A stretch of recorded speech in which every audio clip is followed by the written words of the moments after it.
Don't fall for it again, Matt. Not again. Sure, that bag of Doritos looks like a deal there on the shelf, but you know what's gonna happen. You're gonna open it up, and it'll be 84% air and 16% chip. Happens every time. Don't let them get the better of you with some cheap psychological trick, Matt. Don't let them hurt you again. Have some willpower. Do not buy those Doritos. No! Oh, Matthew, tell me you didn't just eat an entire bag of Doritos by yourself. Relax, Steph. It was 84% air. They all were.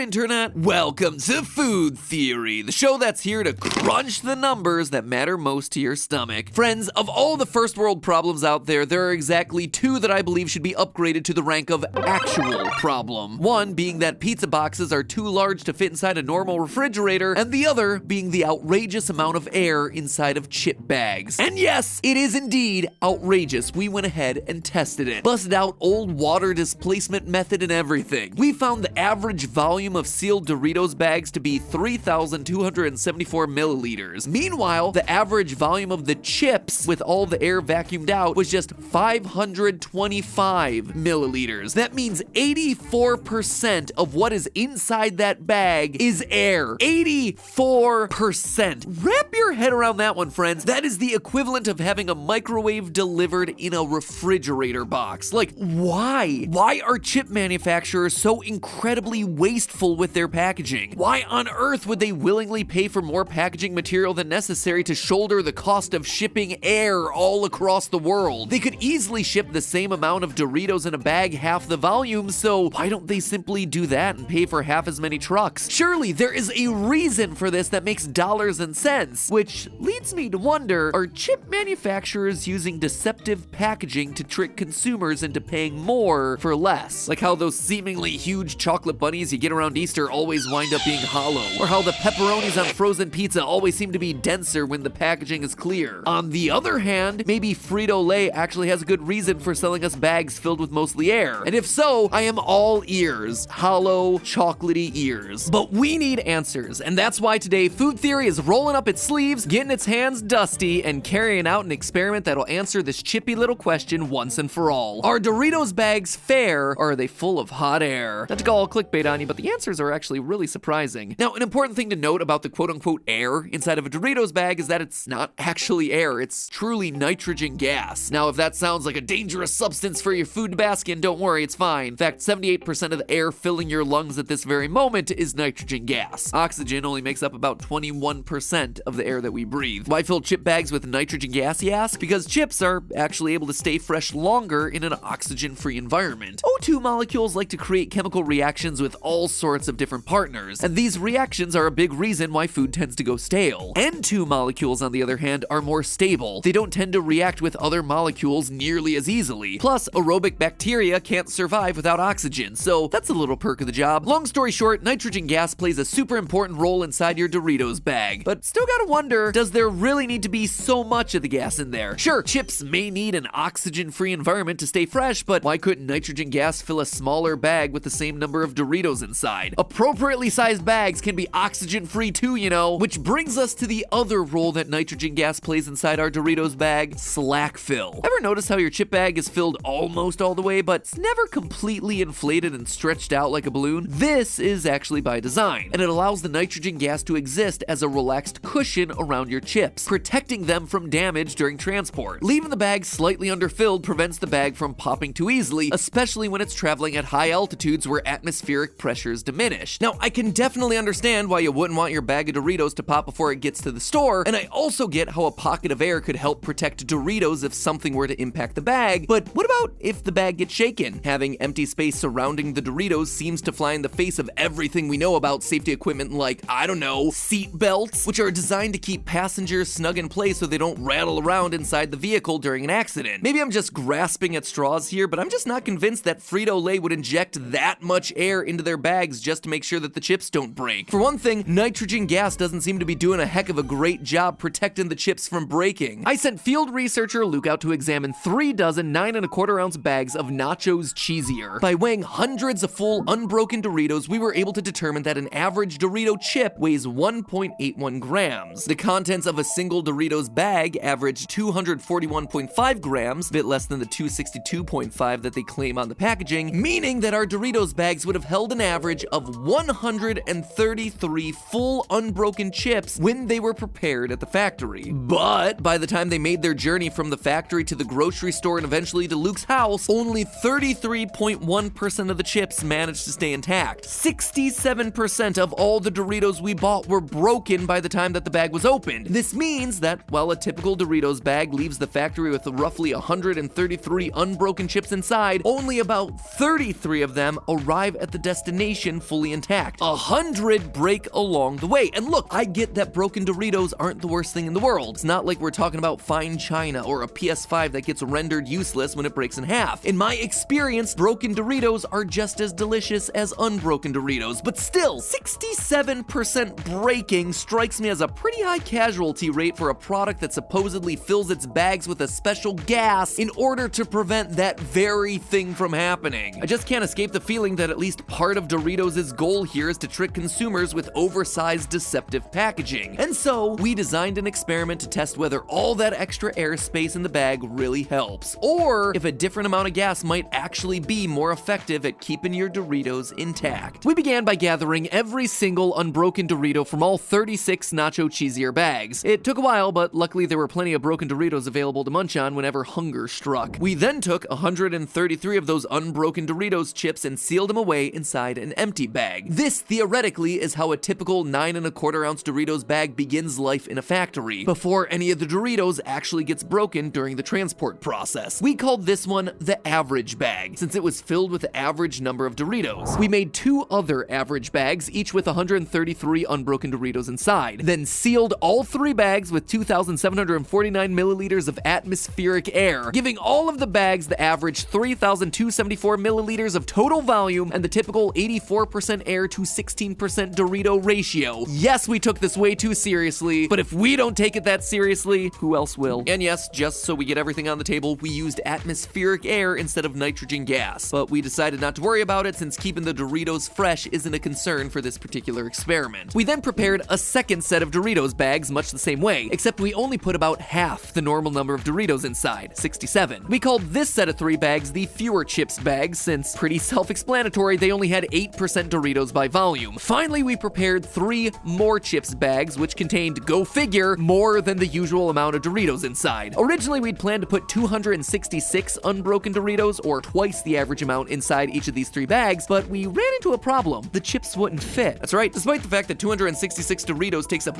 way less volume than the bag's capacity of 3,274 milliliters, they were so awkwardly shaped that they simply couldn't all fit inside without being broken first. See also our film theory episode on the coins in Scrooge McDuck's money bin for a deeper dive on this exact concept. And why yes, we do parody the DuckTales theme song in that episode. Thanks for asking. Anyway, in the end, we had to reduce the number of Doritos in our more chips bags down to 163. That was the absolute maximum number of intact Doritos we were able to fit inside each bag. And to even get that many in, we had to carefully line them up side by side tightly against each other. Our more chips bags ultimately wound up with 20% Doritos by volume, but gotta admit, it was not easy. And honestly, the whole process of refilling the Doritos bags made us realize something really important. 133 unbroken Doritos is basically the maximum number of chips that can fit loosely in a Doritos bag. It was actually pretty tough to get the bag closed with 133 loose chips inside in the first place. We had to shake it down a fair bit to make it work. Sure, there's a lot of airspace inside the bag by the time it travels to the store and makes it to the grocery cart, but that's because a lot of chips have broken by that point. Look at it from the perspective of the worker at the Frito-Lay factory. Every bag they ship out from the factory is probably filled to the brim with perfect unbroken Doritos. So it was at this point in the experiment that we first felt a twinge of guilt about making this episode episode in the first place. Somewhere in the back of our minds, we began to understand that Doritos wasn't actually trying to trick us with deceptive packaging. They were actually just doing their very best to get the delicious tortilla chips out to the people of the world. Nevertheless, we choked back these sentimental feelings because science doesn't care about your feelings, and we pressed onward. Now it was time for the fun part, putting our experimental Doritos bags through a series of tortures. Alright, it was just like 2 tortures. Also, they weren't really tortures. We just kind of recreated the jostling and squeezing a real Doritos bag might encounter during the shipping process. After some trial and error, we developed 2 tests that, when carried out back to back, inflicted the perfect amount of damage. Since the real-life Doritos bags from the store averaged a breakage rate of 67%, we tweaked our Dorito tortures such that they broke approximately 67% of the Doritos in the average bags as well. First Dorito torture, pressing. We gently laid a 25-pound or 11.4 kilogram weight on top of each Doritos bag for 10 seconds. This low-impact, high-pressure stress test was designed to assess how well each bag's air cushion protected the Doritos inside. Judging by the amount of crunching we heard from each bag, it's fair to say that the fewer chips bag, which contained the fewest Doritos and the largest air cushion, had fewer Doritos broken during the test than the other fuller bags did. The second torture,